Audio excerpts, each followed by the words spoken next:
Hey guys welcome back to my YouTube channel ಅಂತ ಹೇಳ್ತಾ first of all ಎಲ್ರಿಗೂ ಶುಭೋದಯಗಳು ಅಂತ ಹೇಳ್ತಾ ನಮ್ಮ ಆರ್ ಸಿ ಬಿ ಶೋರ್ ಆಗಿ ಯಾವ ಪ್ಲೇಯರ್ಸ್ಗಳನ್ನು ಟಾರ್ಗೆಟ್ ಮಾಡ್ಬೋದಂತ ಎಲ್ಲ ನಾನು ನಿಮಗೆ ಲಿಸ್ಟ್ಗಳನ್ನು ತಿಳಿಸಿದ್ದೇನೆ.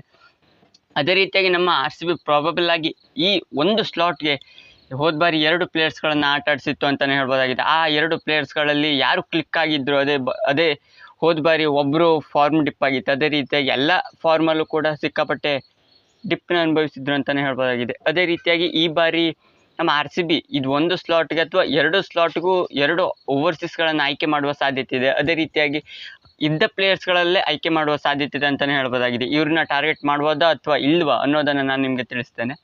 ಅದೇ ರೀತಿಯಾಗಿ ಯಾರೆಲ್ಲ ನನ್ನ ಚಾನಲ್ನ ಇನ್ನೂ ಕೂಡ ಸಬ್ಸ್ಕ್ರೈಬ್ ಮಾಡ್ಕೊಳ್ಳೋದು ನೋಡ್ತಾ ಇದ್ದಾರೆ, ಚಾನಲ್ಗೊಂದು ಸಬ್ಸ್ಕ್ರೈಬ್ ಮಾಡ್ಕೊಳ್ಳಿ ಅಂತ ಹೇಳ್ತಾ, ಇಷ್ಟ ಅದೊಂದು ಲೈಕ್ ಕೊಡಿ, ಹೇಗಿತ್ತು ಅಂತ ವಿಡಿಯೋ ಪ್ಲೀಸ್ ಸಬ್ಸ್ಕ್ರೈಬ್ ಮಾಡಿಕೊಂಡು ಸಪೋರ್ಟ್ ತೋರಿಸಿ ಅಂತ ಹೇಳ್ತಾ ಬಂದ್ಬಿಟ್ಟು ನಮ್ಮ ಆರ್ ಸಿ ಬಿ ಇವಾಗ ಹೇಳ್ಬಿಡ್ತೇನೆ ಯಾರಪ್ಪ ಅಂತ ಹೇಳಿದ್ರೆ, ಒಂದು ವಿಲ್ ಜಾಕ್ಸ್, ಅದೇ ರೀತಿಯಾಗಿ ಎರಡನೇದಾಗಿ ಗ್ಲೆನ್ ಮ್ಯಾಕ್ಸ್ವೆಲ್ ಅವರು. ಎಸ್, ನಿಮಗೆ ತಮ್ಮನಲ್ಲಿ ನೋಡಿ ಗೊತ್ತಾಗಿರುತ್ತೆ.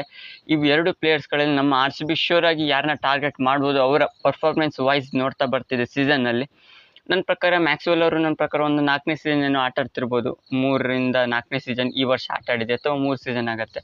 ಅದೇ ರೀತಿಯಾಗಿ ಗ್ಲೆನ್ ಮ್ಯಾಕ್ಸ್ವೆಲ್ ಅವರ ಯಾವ ರೀತಿ ಫಾರ್ಮ್ ಇತ್ತು ಸ್ಟಾರ್ಟಿಂಗ್ ಆಫ್ ದ ಸೀಸನಿಂದ ನಮ್ಮ ಆರ್ ಸಿ ಬಿ ಬೈ ಮಾಡಿದಾಗಿಂದನೂ ಕೂಡ ಅವರ ಫಾರ್ಮ್ ಅಂತೂ ಬ್ಯಾಟಿಂಗಲ್ಲಿ ಸಿಕ್ಕಾಪಟ್ಟೆ ಕಾಂಟ್ರಿಬ್ಯೂಷನ್ ಕೊಡ್ತಿದ್ರು. ಅಂದರೆ ಸಿಂಗಲ್ ಆಗಿ ಸ್ಟಾರ್ಟಿಂಗ್ ಆಫ್ ದ ಸೀಸನ್ನಲ್ಲಂತೂ ಸಿಂಗಲ್ ಆಗಿ ಮ್ಯಾಚ್ಗಳನ್ನು ವಿನ್ ಮಾಡೋದು, ಅದೇ ರೀತಿಯಾಗಿ ಬ್ಯಾಟಿಂಗಲ್ಲಿ, ಅದೇ ರೀತಿಯಾಗಿ ಫೀಲ್ಡಿಂಗಲ್ಲಿ, ಬೌಲಿಂಗಲ್ಲಿ ಎಲ್ಲದಿಂದನೂ ಸಿಕ್ಕಾಪಟ್ಟೆ ಕಾಂಟ್ರಿಬ್ಯೂಷನ್ನ ಕೊಡ್ತಿದ್ರು ಅಂತಲೇ ಹೇಳ್ಬೋದು. ಒಂಥರ ಆಲ್ರೌಂಡಿಂಗ್ ಡಿಪಾರ್ಟ್ಮೆಂಟಲ್ಲಿ ಗ್ಲೆನ್ ಮ್ಯಾಕ್ಸ್ವೆಲ್ ಅವರೇ ಮೇಲ್ಗೈ ಇದ್ರು ಅಂತಲೇ ಹೇಳ್ಬೋದಾಗಿದೆ.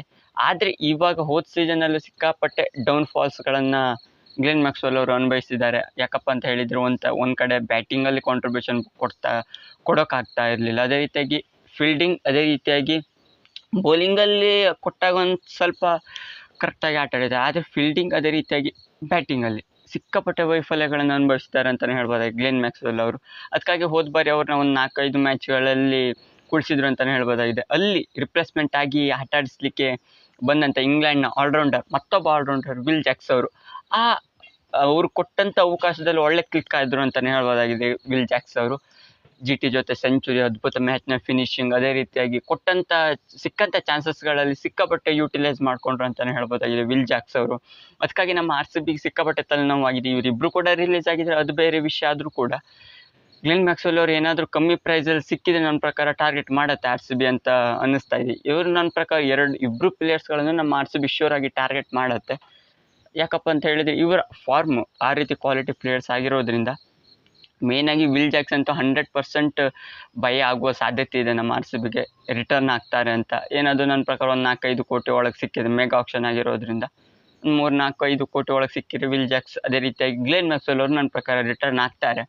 ಸೀನಿಯರ್ ಪ್ಲೇಯರ್ಸ್ಗಳು, ಅದೇ ರೀತಿ ಎಕ್ಸ್ಪೀರಿಯನ್ಸ್ ಪ್ಲೇಯರ್ ಆಗಿರೋದ್ರಿಂದ. ಅಂದರೆ ಬ್ಯಾಟಿಂಗಲ್ಲಿ ಇವರ ಕಾಂಟ್ರಿಬ್ಯೂಷನ್ ಏನಪ್ಪ ಅಂತ ಹೇಳಿದ್ರೆ ಮ್ಯಾಕ್ಸ್ವೆಲ್ ಅವ್ರದ್ದು ಆಟ ಆಡಿದ್ರಂತೂ ಆ ರನ್ ಅದೆಷ್ಟೇ ಸ್ಕೋರ್ ಬೋರ್ಡ್ ಇದ್ದರೂ ಆ ರೀತಿ ಬಿಂದಾಸಾಗಿ ಆಟ ಆಡುವಂಥ ಮ್ಯಾಕ್ಸ್ವೆಲ್ ಒಂಥರ ಹೊಡಿಬಡಿ ದಾಂಡಿಗ ಅಂತಲೇ ಹೇಳ್ಬೋದಾಗಿದೆ ಗ್ಲೆನ್ ಮ್ಯಾಕ್ಸ್ವೆಲ್ ಅವರು.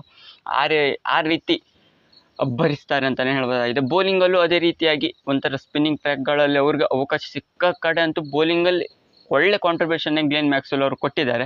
ವಿಲ್ ಜಾಕ್ಸ್ ಅವರು ಕೂಡ ಅದೇ ರೀತಿಯಾಗಿ ಬೌಲಿಂಗಲ್ಲೂ ಕೇಪಬಿಲಿಟಿ ಇರುವಂಥ ಬೌಲರ್ ಆಗಿರೋದ್ರಿಂದ ಇವರು ಆಲ್ರೌಂಡಿಂಗ್ ಥ್ರೆಟ್ ಇಂಗ್ಲೆಂಡ್ನವರು. ಅದೇ ರೀತಿಯಾಗಿ ಇವಾಗ ನಮ್ಮ ಆರ್ ಸಿ ಬಿಲಿ ಇರೋದ್ರಿಂದ ನನ್ನ ಪ್ರಕಾರ ಇವರಿಬ್ಬರಿಗೂ ನಮ್ಮ R C B management sure ಆಗಿ ಟಾರ್ಗೆಟ್ ಮಾಡುತ್ತೆ. ಇವರಿಬ್ಬರನ್ನು ನನ್ನ ಪ್ರಕಾರ ಬೈ ಮಾಡ್ಕೊಂಡು ಆಶ್ಚರ್ಯ ಪಡುವಂಥದ್ದು ಏನಿಲ್ಲ. ಅದೇ ರೀತಿಯಾಗಿ ಇವರಿಬ್ಬರನ್ನು ಬೈ ಬ್ಯಾಕ್ ಮಾಡಿಕೊಳ್ಬೇಕು ಅಂತ ನನ್ನ ಪ್ರಕಾರ ಅನ್ನಿಸ್ತಾ ಇದೆ. ಅದೇ ಹೇಳಿದ ಹಾಗೆ ಆಲ್ರೌಂಡಿಂಗ್ ಇಬ್ಬರು ಕೂಡ ಆಲ್ರೌಂಡಿಂಗ್ ಫ್ಯಾಫ್ ಡು ಪ್ಲಸ್ ಅವ್ರನ್ನ ಟಾರ್ಗೆಟ್ ಮಾಡಿದೆ. ಅದೇ ರೀತಿಯಾಗಿ ನಂಬರ್ 4ಅಲ್ಲಿ ಮ್ಯಾಕ್ಸ್ವೆಲ್, ಅದೇ ರೀತಿಯಾಗಿ ನಂಬರ್ 5ಅಲ್ಲಿ ವಿಲ್ ಜಾಕ್ಸ್ ಅಥವಾ ಸಿಚುವೇಶನ್ ತಕ್ಕಾಗಿ ಇವ್ರನ್ನ ಪ್ರಮೋಟ್ ಮಾಡಿದ್ರು. ಒಂಥರ ಮಿಡ್ಲ್ ಆರ್ಡರಲ್ಲಿ ಸಿಕ್ಕಾಪಟ್ಟೆ ಸ್ಟ್ರೆಂತ್ ಇದ್ದಂಗೆ ಆಗುತ್ತೆ ಬ್ಯಾಟಿಂಗ್ ಲೈನಪ್ಪಲ್ಲಿ. ಬೌಲಿಂಗಲ್ಲೂ 2 ಜನ ಎಕ್ಸ್ಟ್ರಾ ಬೌಲರ್ ಸಿಕ್ಕಿದಾಗ ಆಗುತ್ತೆ ಸ್ಪಿನ್ನರ್ಸ್ಗಳ ಅಡಿಷನಲಲ್ಲಿ. ಅದೇ ರೀತಿಯಾಗಿ ಒಂಥರ ಟ್ರ್ಯಾಕ್ಗಳಲ್ಲಿ ಒಳ್ಳೆ ಯುಟಿಲೈಸ್ ಮಾಡಲಿಕ್ಕಾಗತ್ತೆ ಬೌಲಿಂಗ್ಗಳ ಕೊಡುವ ಥರದಲ್ಲಿ ಅಂತಲೇ ಹೇಳ್ಬೋದಾಗಿದೆ. ನೋಡೋಣ ನಮ್ಮ ಆರ್ ಸಿ ಬಿ ಮ್ಯಾನೇಜ್ಮೆಂಟ್ನ ತಲೆಯಲ್ಲಿ ಯಾವ ರೀತಿ ಇದೆ. ಇವರಿಬ್ಬರನ್ನು ನನ್ನ ಪ್ರಕಾರ ಇಬ್ಬರನ್ನು ಟಾರ್ಗೆಟ್ ಮಾಡಬೇಕು, ಬೈ ಮಾಡಬೇಕು ಅಂತ ನನ್ನ ಪ್ರಕಾರ ಅನ್ನಿಸ್ತಾ ಇದೆ. ನಿಮ್ಗೇನು ಅನಿಸುತ್ತೆ? ನಮ್ಮ ಆರ್ ಸಿ ಬಿ ಮ್ಯಾನೇಜ್ಮೆಂಟ್ ಇವರಿಬ್ಬರಲ್ಲಿ ಇಬ್ಬರನ್ನು ಟಾರ್ಗೆಟ್ ಮಾಡುತ್ತೆ ಅಥವಾ ಒಬ್ಬರನ್ನೇ ಟಾರ್ಗೆಟ್ ಮಾಡುತ್ತೆ? ನೀವು ಕಮೆಂಟ್ ಮೂಲಕ ತಿಳಿಸಿ ಅಂತ ಹೇಳ್ತಾ, ನಿಮ್ಮ ವಿಡಿಯೋ ಇಷ್ಟ ಲೈಕ್ ಶೇರ್ ಕಮೆಂಟ್ ಮಾಡಿ. ಕ್ರಿಕೆಟ್ನ ಹೆಚ್ಚಿನ ಇನ್ಫಾರ್ಮೇಷನ್ಗೋಸ್ಕರ ಚಾನಲ್ಗೊಂದು ಸಬ್ಸ್ಕ್ರೈಬ್ ಮಾಡ್ಕೊಳ್ಳಿ ಅಂತ ಹೇಳ್ತಾ ಸಿಗೋಣ ಮುಂದಿನ ವೀಡಿಯೋದಲ್ಲಿ.